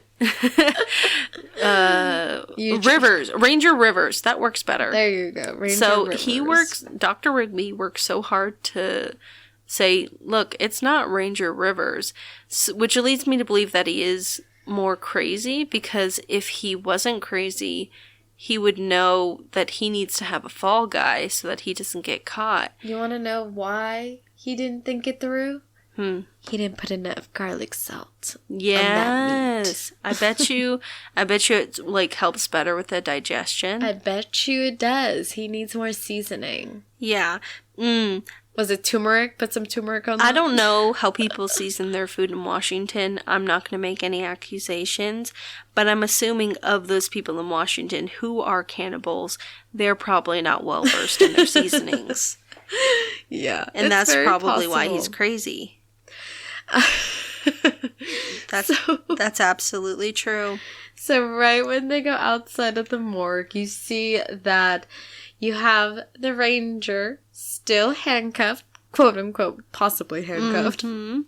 And they're being questioned by the sheriff and Booth. And, they're talking because they're holding him in custody, blah, blah, blah. I get it. He reveals that, Adam stopped to see Denise. Turns out Denise gets around, whatever. What got me, though, besides that, is I'm wondering, was there a little improv? Because Sherman really said, you know how jealous white people can be. And I paused, and I looked at Pig, and I said, I'm more than positive jealousy is not only for white people. That's a human thing, honey. So with this scene, they're saying how Charlie may have been jealous that Andy came back secretly to meet with Denise. And I think the phrase, you know how white people can be, is pretty entertaining on its own, used in the right context. But with this, I was like, I wasn't aware that was a stereotype. Like, if it was a stereotype, I probably would have laughed. Did you just call Adam Andy? Did I? Oh, well. See, you guys know what she meant. I'm not using enough garlic salt. She's not. My digestion it's getting to her. The human flesh is getting to her. She could smell more fumes coming from her Elmer's glue in her head. Mm-hmm. It's okay. Wait, no, I'm correct. Adam Langer did stop by to see Denise. Yeah, but you said Andy, that's why. Oh. Yeah, that's what I was saying. Whose name is Andy? I don't know. That's why I'm like, I could have sworn you said Andy, not Adam. Oh, you know Adam. What? Last episode, there was an Andy. Andy Ostroy is Adrian Shelley's husband. Maybe I was pulling Andy from there. That's probably it. Because I'm like, this is Adam, not Andy. Adam came back early to see Denise. Yes. And yeah, I wasn't aware that was a stereotype for white people, that they're jealous. But I was like, I feel like that was improv and they just left it in there, because if it wasn't, whoever wrote that, yeah, that's low-hanging fruit. I'd like to make a public announcement. Jealousy does not only resort to white people. That is a worldwide thing. Anyone can get jealous. Dear Mr. Royal Writer, I am a white woman in America. You are a pink woman in America. Oh yeah, because I'm a pig. Yeah. Good call. Well, they look at the indentation from the apple that they illegally obtained. Yes. And they see that the dental indentations don't match the ones on the bones. So Ranger Rivers is not the killer. It's not. Oh, God. And then this is where they end up. Oh, this is where they go and talk to Denise. Oh, my gosh. This hot mess of a woman. Oh, my gosh. Yeah. And they're just like, Bones is looking at Booth like, come on. They go to get her dental impression. Yeah, they're trying to get her dental impression. Honestly, I don't blame Denise for trying to hold it aside, because if you've ever had, like, to have your dental, like, mold before taken, it's disgusting. I'm going to tell you that right now from personal experience. It's disgusting. Really? Yes. So they didn't show it there, because usually they put more than that. They put more of that, and they really push it in, like the mold, whatever formula they're using to make the mold. Mm-hmm. There's a lot of it, and they push it in, and they tell you to breathe through your nose, because it could definitely make you throw up, because once it squishes, all the stuff there that creates the mold, it spurts out of the plastic. So I don't like that. It's not pleasant, and I didn't blame her for that. But obviously in this situation, they didn't put that much formula of that in there, so she just kept babbling, just like how I'm doing right now. My overall feel for this scene, though, is like, Denise is living her best life. She is. For all intents and purposes. But in a small town. I don't like how they gave her the jealous angle towards Brennan. Like, it's a small town. Let her just own the fact that she sleeps with the men in this town. I like, What do you, I mean. Just let her own it. Yeah. It's supply and demand, okay? It's in her favor. Like, just let her own it. She's living her best life. She is. And I hate this card, but if it were a gender swap scenario where it's a small town and there's a bunch of women and there's one guy and he's sleeping with all the women, they would have some quirky, cute kind of play over it where it's like, oh, well, you know what? That's just what Chad does, He's the only guy. He has them every single day. And they wouldn't give him some jealousy B-plot. I got, like, Mambo number 5 stuck in my head right now. Like, a little bit of Monica in your night. A little bit of Denise on the side. Yeah. But I also like her energy when she's like, if I did eat Adam, there would be nothing left. I was like, oh, rawr. Yeah. I was like, we need more of that, Denise. We need more of that energy. More energy from Denise. Yeah. Take notes. No more sad martini drinking at the bar, Denise. No just sad own girl. it, okay? Own yourself. You're honey. a bad bitch, and you own that town. Own it. You're the only one. Oh no, she doesn't have a ponytail. I was about to say, you worked that ponytail. You owned that updo. You worked that martini. Yes. Yes, Denise. So they get her dentals.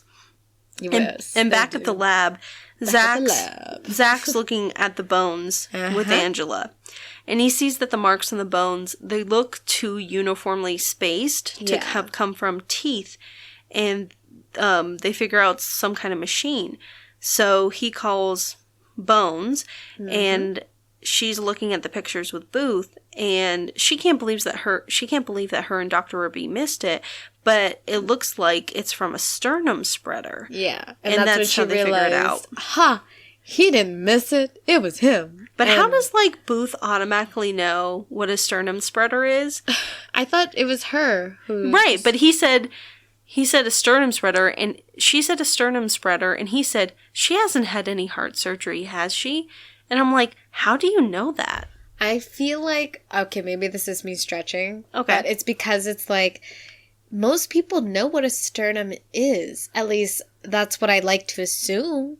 So if you're thinking sternum and a spreader, what else is there usually to go in there for besides But would the bones? average person know that about how heart surgery works? Yeah. I think But it's when you think about it, when you open your sternum, if you think sternum, you're not going to think too much, you're not going to think too hard about it. You're going to know that's where your heart goes. Yeah, but it wasn't too long ago that I found out that when they do heart surgery, they have to crack open your ribs. Yeah. I mean, or maybe I'm just dumb and I didn't put two and two together.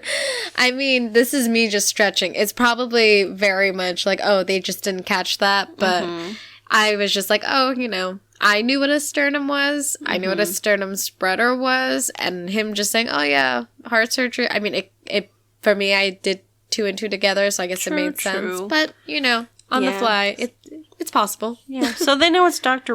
Rigby. They go to the morgue to confront him. And Bones just can't get over the fact she doesn't have a gun. I know. She even talked about it earlier with Dr. Goodman. I don't have a gun. Why am I going to Washington if I don't have a gun? Yeah, I'm why are you so obsessed with guns, Bones? Just go buy one. Get one. Go buy one. Get certified. Get your concealed carry permit. Take some lessons. Take care of responsibly. Business. You're an independent woman. I'm kind of surprised she doesn't have one. But she has, that martial arts kind of self-defense training. I mean, it's fine. She's just being petty. Yeah, so they find Dr. Rigby trying to destroy evidence, throwing bodies in the incinerator. This part had me dying of laughter. Because he is starting to go on a whole rant to them about how, you're an anthropologist, blah, blah, blah, blah, blah. And then Brennan hits him over the head with a bedpan. And the way she hits him and how he falls. I know. Wasn't it she only hit it his shoulder? When you see her swing it, she hits his shoulder and he wiggles like jelly and passes out. It was one hit. One hit to the shoulder. And it's oh. Is there some kind of pressure point in the shoulder that I'm not aware of? That Maybe we just don't know enough about acupuncture. Yeah. When I first saw it, before I recognized that she just hit him on the shoulder, I was like, that's such a badass scene. Right. Because they subvert your expectations by not letting him finish his speech and her hitting him over the head, so it's kind of a little comedy moment. Right. But now when I look at it, all I see is her hitting him on the shoulder. Yes, that's so funny. It's so weird.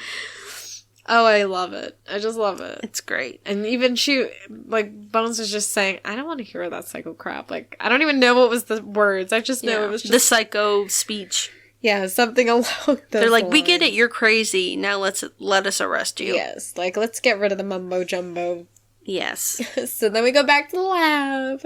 And now it is the moment of truth. Yes. Who does Toni want to be with? One? Who's going to go to coffee with Toni? Yes. The delivery girl. Yes. Who's not Jimmy? You have candidate number 1, Hodgins. Dr. Jack Hodgins. Dr. Jack Hodgins, who uses his tactics of straightforward flirtation. Then and you have charisma candidate, and swag. Candidate number 2. We have Zack Addy, who's using his sweet but truth-telling self being wholesome. Honesty and wholesomeness. Yes. And then Angela comes to watch. Of the twist. So Angela's the chosen one. Yeah. So it turns out Toni isn't a chick. Is into more than just the guys. She's the premise she's into both. The premise of it was that whoever signs for the package is the one that she's interested in. Yes. So she gives it to Angela to sign for it. And Hodgins is like, oh, that is so away. Hot. Like, he needs to go take a shower, like a cold shower, and handle himself. And Zack is just clueless. Like, I don't understand. How is this hot? It'd be hotter if she chose me. I know. and the moral of the story is Angela always wins. Yes. Angela always wins. And can you blame her? No. Exactly. You can't. So then we get to the end of the episode where Bones and Booth are having dinner. I thought it was breakfast. Really? I don't know. It always looks dark. So they're having oh, that's right, 'cause she's eating cornflakes. Mm-hmm. I got thrown off because I remember him eating a steak. So they're eating breakfast, and they're just, discussing the end of the case. Bones is talking about how, she's glad that she ended up going on this trip because she got to be on such an interesting case. Yeah. And she notes that Dr. Rick B could get the insanity defense because he had the prion disease. Mm-hmm. And I won't get too much into the insanity defense right here because it comes up in other episodes. Okay. But there's a couple of different ways that someone could get the insanity defense. Okay. But essentially, it's used a lot more in TV shows than it is in real life. Really? It's so rarely used, and of the times that it's used, it's even rare that it's successful. Seriously? Seriously. The insanity defense is not what you want to go with, because sometimes you may be sentenced to a longer term in a mental institution than you would have gotten in prison. I didn't know that. I thought, oh, wow. Yeah, so it's really not that common because there's a couple of different rules, but a lot of the time it has to do with what your mental state was at the time you committed the crime and whether or not you could tell the difference between right and wrong. Wow. So like in this one, you could probably say, yeah, he was insane. He didn't know what was right from wrong. Right. But you would see from his actions the fact that he hid the bodies, the fact that he covered it up would show that he believed what he was doing was wrong, because if he didn't, he wouldn't have went through that effort to cover it up or hide in the investigation. Right. But there's a couple of different loopholes and different standards that they go by. Mm-hmm. It's kind of complicated, but I do want to let everybody know it is a myth that people are just like, oh, well, he's just going to go with the insanity defense and get off scot-free. That can happen with certain loopholes, but ultimately it's not very common. That's, wow. I did not know that. Yep. So you want some cornflakes? Yes, you want some cornflakes. I just loved how that scene, as much as, because Bones was ranting and she's, about that, about the whole situation of how he could, get off on the whole, was it insanity thing? Yeah. Yeah, I'm not good at remembering, the terms. The insanity defense. Yes, and that's what she was ranting about, exactly, and Booth was just like, I'm trying to eat. Girl, I'm trying to eat. Yes. And she kind of makes him jealous because she's talking about coming back to Aurora to go skiing with Charlie. Yes. And then Booth eventually loses his appetite. She's like, what, you want some cornflakes? Yeah. You okay? You good? They're so cute. They really are. They're the best. They are. And that's why we love them. Yeah. And that's why we're doing this. And that's where they close again to solve crime another day. And that is the end of our commentary section. Mm-hmm. The following program contains themes and images that may not be suitable for most audiences. Viewer discretion is advised. And now for part 2. We are on our way to our true crime segment with Wikipedia. Yes, I don't know if you're going to be ready for this one, okay? I don't know if I will be ready. Let me see if I have your slideshow ready for me. Okay. Be careful not to look at the other slides to not spoil yourself. Okay, I'll just put a presentation mode then. Okay, go to presentation mode. So I have it says Heart in the Bones, episode 4, title page right now. So this episode of Bones, The Man and the Bear, the writer, Laura Woolner, she said that I got this from Wikipedia. So she says the idea of the episode came from her interest in cannibalism. And it would be fascinating to see teeth marks on bones that turned out to not be from an animal, but from a human. Interesting. And also to have a different setting so, Brennan could be further explored as a character.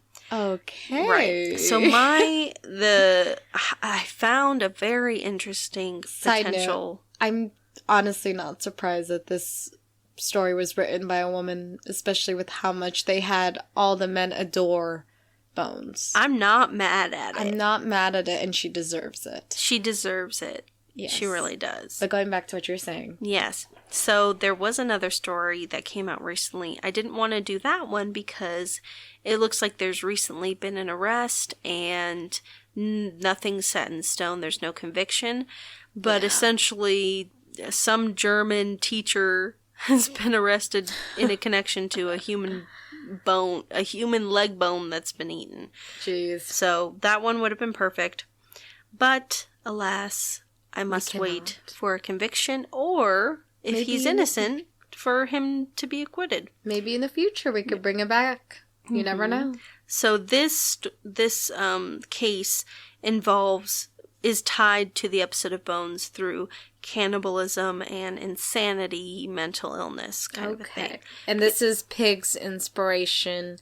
This is what she is thinking and what she feels. It reminds her of the episodes. This is the connection that I'm putting to it. Because this episode was really tough to find a crime. Because like I said, I had that other one. So I just kind of went it with old school cannibalism and shock value. All right. Alrighty. I'm down. I'm ready. I think. Okay. So you can look at the first slide. First slide. Oh. Okay. All right. So the lady that you see there is Renee Hartevelt. Okay? Okay. She is a 26-year-old Dutch student. She's studying French literature at the Sorbonne Paris Censure Institute in 1981. Okay. Okay. So she's described as beautiful and intelligent. That's adorable. She spoke 3 languages and was working on getting a PhD in French literature. Alrighty. Okay. So the man that you see on the right is Japanese exchange student Issei Sagawa. Okay. He's 32 years old. They met at school. They sat next to each other in class. Sagawa kind of had a crush on Renee. He wrote her love letters, invited her to concerts and exhibits. She'd even gone to his house once to read German poetry because they were cool. Like they were hanging out. Yeah. So she offered. There's kind of a contingent. There's a informational issue where whether or not she offered to help him learn German or if a teacher needed him to read a German poem. But either way, he invites her over again so that she could read a German poem and he could record her to hear her speaking German. Okay. So June 11th, 1981, Renee comes over. They're sitting on the floor, Japanese style, drinking tea, blah, blah, blah. And they start drinking whiskey and talking. Okay. Sagawa tells Renee that he loves her and he wants to go to bed with her. He wants to do the horizontal tango. He wants to get down and dirty. Mm-hmm. So Sagawa's, he's a little guy, okay? How old is he again compared to her? He's 32 and she's 26. So not a crazy age difference. Okay. He's 4'9". What? Yes. What? He was born premature, and he was a pretty sick kid, and he walked with a limp. 4'9". He's 4'9". Wait, no, how tall is she? I couldn't get how tall she was. Dang it. Yeah, so he's 4'9". What? And he's because he's so small, he's introverted and shy. So that's how he got into literature. I'm still shook. He's 4'9". He's 4'9", my dear. Oh my god. Okay. What the hell? What? I'm okay. Alrighty. If you know, you know. That's all I'm gonna say. If you know, you know what I mean. 4'9". Wow. All right. So Renee really liked Sagawa, but as a friend, and she wasn't interested with sleeping with him. So she's like, "Nah, that's not for me." Okay. Like, sorry, honey, boo boo. But he was cool with it. So he goes to walk over to get the book of poetry. She sits down so she can start recording it. She starts reading. And Sagawa walks up behind her and shoots her in the back of the neck with a rifle. What the hell? She falls. What's a rifle look like? It's a big gun. The long gun. So he just casually. I'm sorry. I'm just imagining that. He casually while she's reading German poetry. He's just like, I'm gonna come up behind her and pow pow. She falls off the chair dead. Okay. Yeah, I would think so. So, a little background. When he sat next to Renee in class, he instantly fell in love and could not stop thinking about the white skin on her arms. Okay. And he's been planning this from the moment he met her. What? So, Sagawa. Oh my god. Sagawa undresses Renee, cuts off the tip of her left breast and nose, and eats it. Oh, no. He dismembers her body with an electric carving saw, takes pictures, and has sex with her body. Wait. He even tries to cook parts of her body. Now that's about as much detail as I'm going to give you. I have so many questions. There's a disgusting amount of detail available for exactly what he did to her body. Oh my god! And I'm not going to go into it because it's disturbing. Bad. It's bad. If you go to the next couple of slides there. Do I want to? Mm-hmm. The room where it happened. So that's the desk that she sat down at. Okay. Go to the next one. A fridge of meat? Mm-hmm. Mm-hmm. What the hell? Keep going. Bro! Mm-hmm. Tell us what you're looking at. Organs on paper plates. Yep. Go to the next one. I kind of find it interesting how he kind of grouped them. Yeah. He was dining. He was dining. Like, literally 3, 6, 9, 10, if you want to 11-course meal. If you want to research this on your own, you will find in explicit detail exactly what he did to her. I have to see the body now. Mm-hmm. That's her body. That's Jesus Christ. Yeah. Oh, hell no. He completely mutilated her. I'm going to the next one. I'm not looking at that. Nope. Oh my god! It's getting worse! You can stop there. The next one is not her body. Okay. Jesus Christ, that was terrible.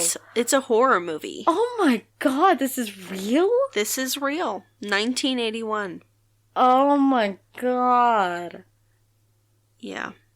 Oh my god, that's terrible. Mm-hmm. Mm-hmm. Wow. So 2 days later, Sagawa's honeymoon stage is over. Oh He's got the flies flying around. He's pretty full on that human meat, and he keeps some of her in the freezer for later. But he's got to get rid of the rest of her because there's too much. Yeah. Yep. So he puts her in a suitcase, and if you look at the next slide, you see the suitcase. Yeah, I see the suitcase because okay. I could not keep looking at her body. Mm-hmm.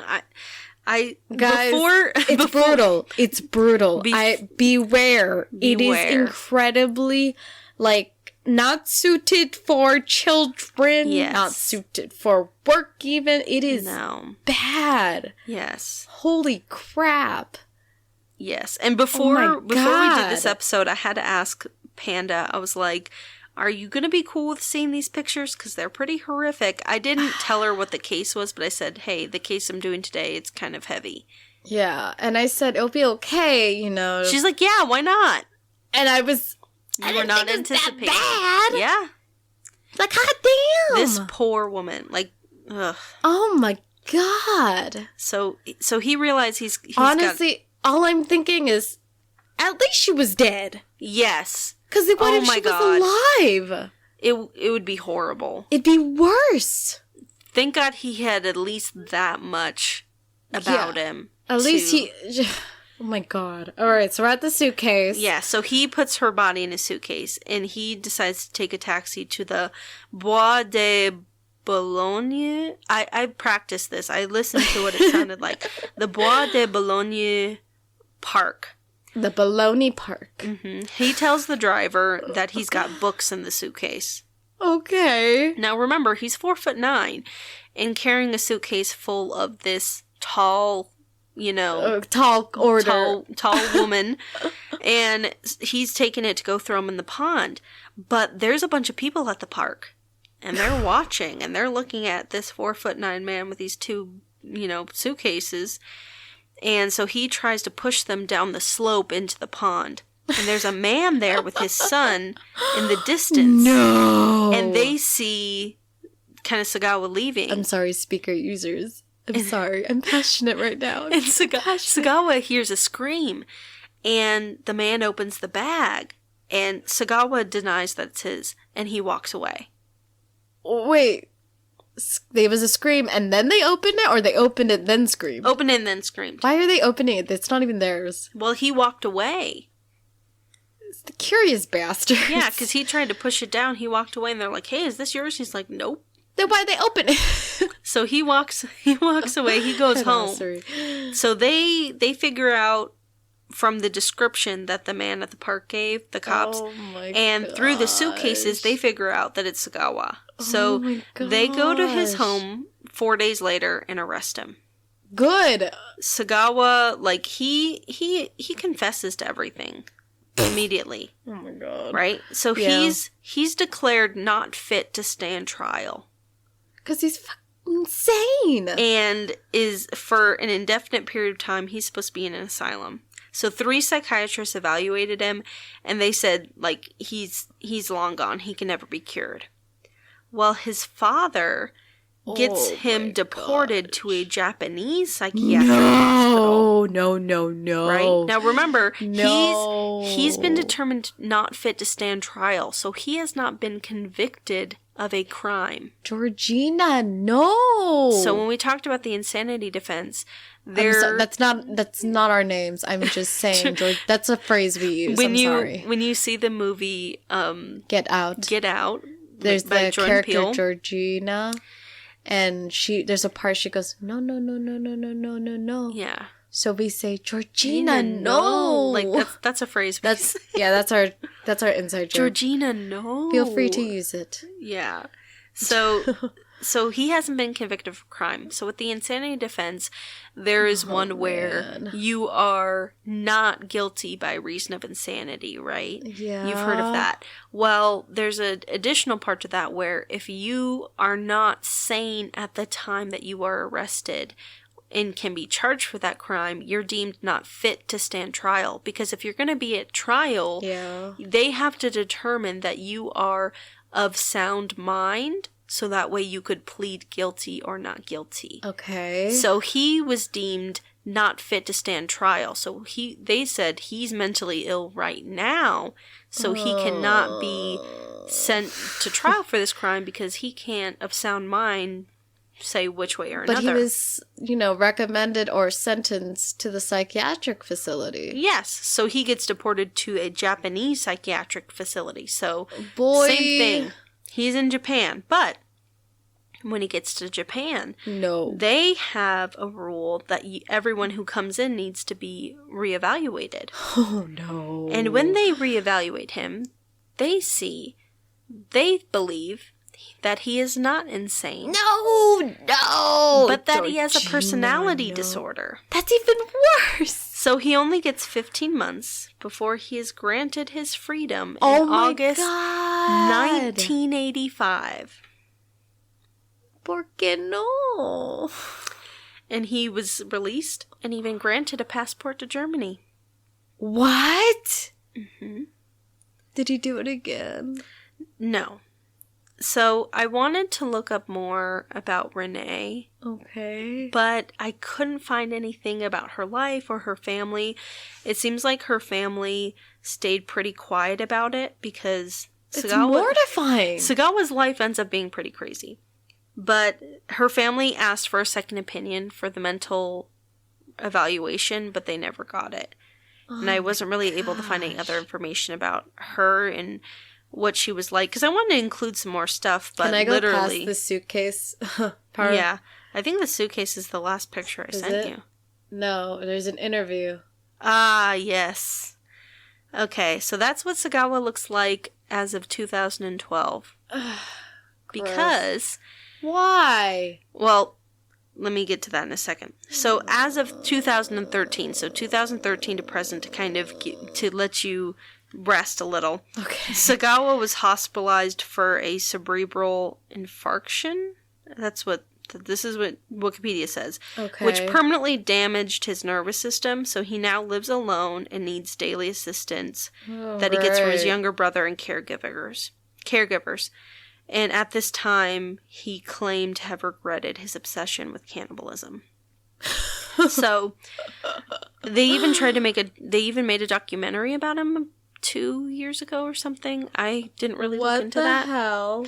But anyways, so he basically spends the rest of his life making money off of the fact that he murdered and brutally dismembered and mutilated Renée Hartevelt. And they made a documentary that he can make money off of. So, in 2012, there's a Vice interview, okay? Yeah, that's what I'm looking at. He talks a lot about the murder, and he gives a lot of details. God. And he talks about his life, how he grew up, the type of family he had. Sex was very taboo, things like that. Of course. You also learn that before he went to France, when he lived in Tokyo, he was charged with attempted rape. He followed a white woman that lived in his grandmother's building into her home, crawled across the floor with the plans to basically cannibalize her. But she woke up screaming and he was caught. So he dipped? He was caught by the cops. Oh. She called, she screamed, he freaked out. This dude's 4'9", okay? The only element he has is surprise. Stop yourself. Stop yourself. Legit. If you know, you know what I mean. Uh-huh. So he appeared in porn. He wrote books. He did interviews. He even was contracted to make a comic of her murder. Are you kidding me? Alas, I am not. Please don't tell me there's more. He says that there's this video of him out there. He says this company tricked him into doing this weird film where they're like acting out scenes of like Little Red Riding Hood where he's the wolf, and they even have him do a reenactment. They have him do a reenactment, Forensic Files style, of the crime.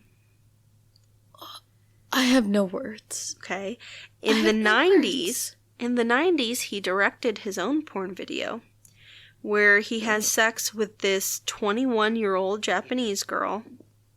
And he says, and they say that the director, so in the video, so like the Vice interview with him, he is showing the interviewer the porn video.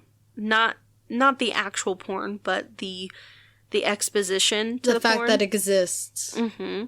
And they're showing that Sagawa's sitting on the couch with this girl, and they're telling her that the director says that they're supposed to have sex 3 times, and then afterwards they're going to sit on the couch together.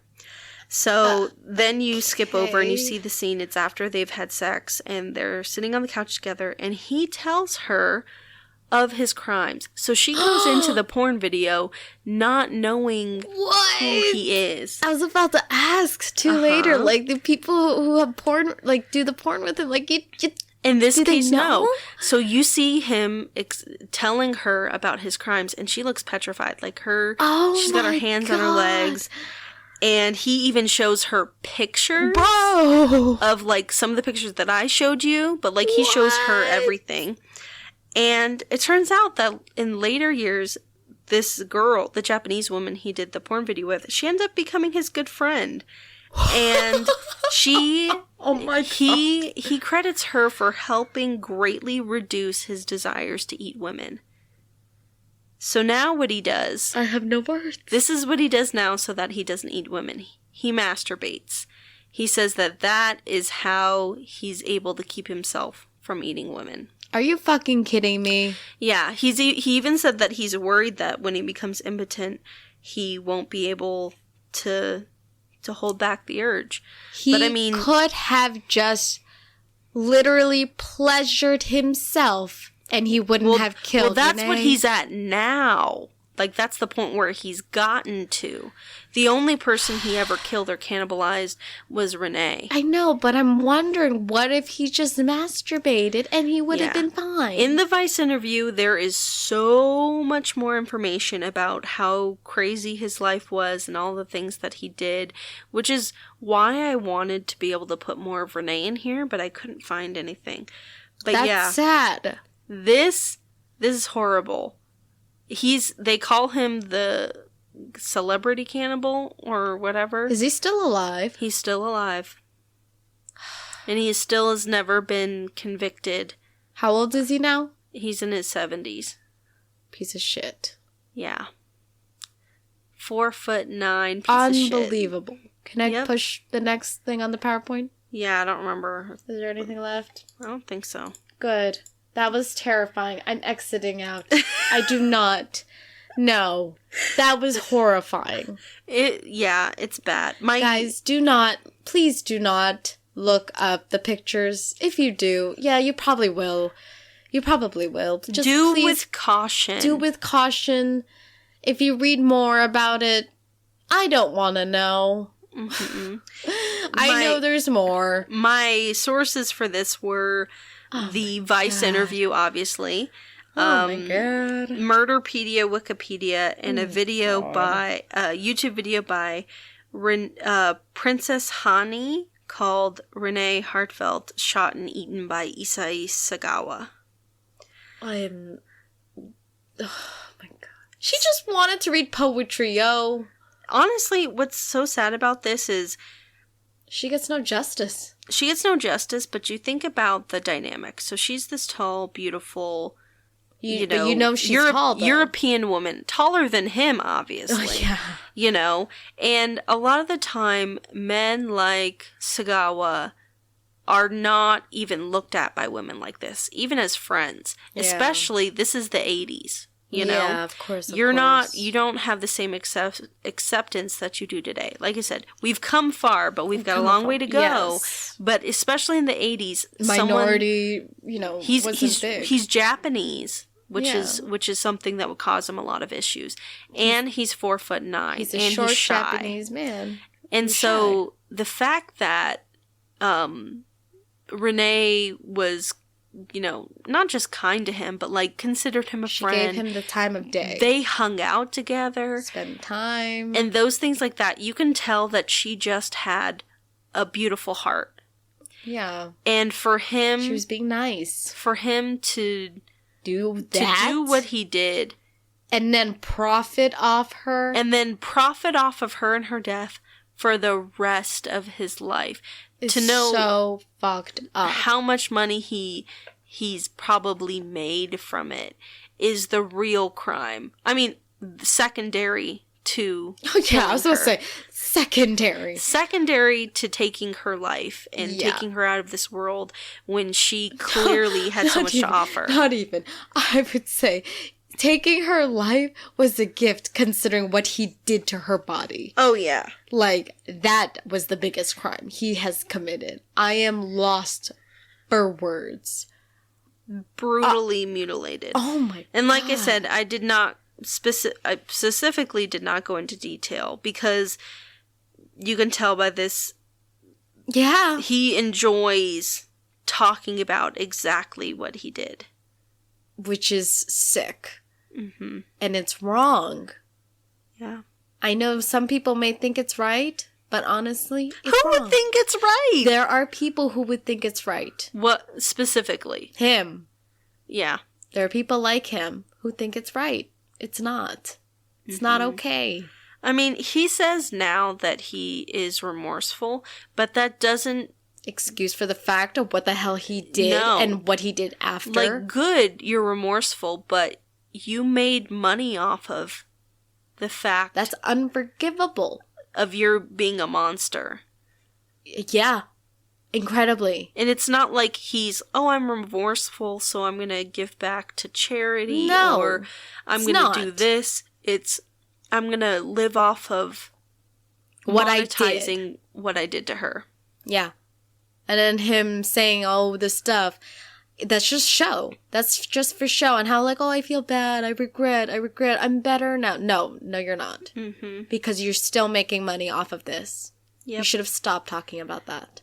Considering they made a documentary 2 years ago. That's even worse. Come on, guys. The man is in his 70s and is still profiting off her death. If anything, I would rather it be forgotten and have him be forgotten than to have... Because if she can't have justice, he shouldn't even be known. Yeah. That would be the best punishment. Exactly. Because that's just so wrong. It's so wrong. How could you do that? What I think is more of the crime is that there's not more known about her. And that's sad. That's incredibly sad. Because the only way to... The only other way to outshine him would be to highlight her. Because clearly, she's smart. She spoke 3 languages and she was going to get a PhD. Right. That's... Oh my gosh. It's so sad, dude. Yeah. It definitely is. That was disgusting. Disgusting. Horrible human being. Disgusting. I knew people found cannibalism fascinating, and to an extent, yeah, that changed my mind. Mm-hmm. I don't like it. Like, I'm not interested anymore. I'm not interested in the topic anymore. No. It's disgusting. It's horrible. Oh, God, it's bad. Yeah. He's clearly not insane. But oh my God. There's something wrong with him. No, he's insane. No, he's not insane. No, he's insane to me. He is absolutely twisted. He's twisted, yes. Like, oh my gosh. I would say he has his faculties about him, but he knew what he was doing was wrong. Yes. And he's a shitty person. Yeah. Evil person. Evil. Yeah. But my connection to that again for the Man and the Bear episode was obviously the cannibalism. Yeah. Which we lightly touched on. But also the mental illness aspect of how Dr. Rigby would be considered mentally ill because of his of the prions disease. Yeah. And how Issei Sagawa was perceived as mentally ill for having cannibalized Renée Hartevelt. Oh my God. Yes. I am sorry, guys. I know that was pretty insane. I know that I was incredibly just a character, and I apologize to your speakers and to your listening devices. Please forgive me. I was not prepared, and I had visuals, which you guys probably did not have on hand. So I apologize. And I hope you guys will still join us next week for our next episode. The next episode is The Boy in the Bush, which for particular to me is a really sad one.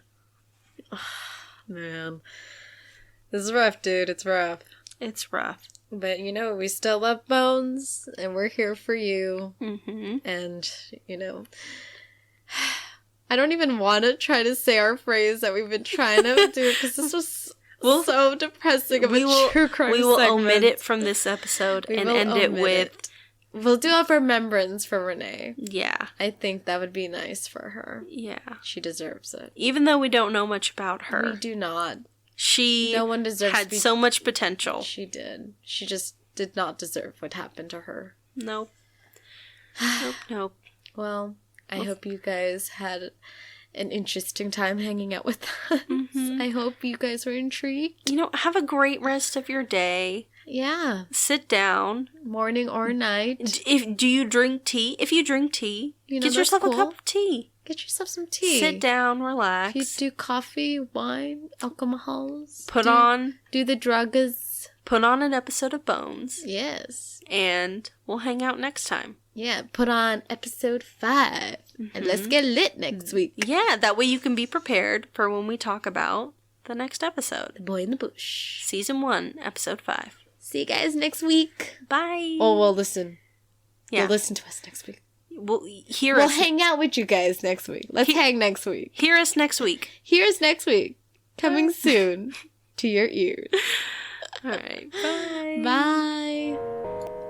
Next week on The Heart and the Bones. You guys haven't gotten the hint. Pig is very much all for Harrison. Oh no, I hate that guy. I can't stand him. She can't. she can't stand him. What you mean? Yeah, which is why I'm gonna marry him to prove everyone that I'm a stronger, bigger person. I'll take one for the team.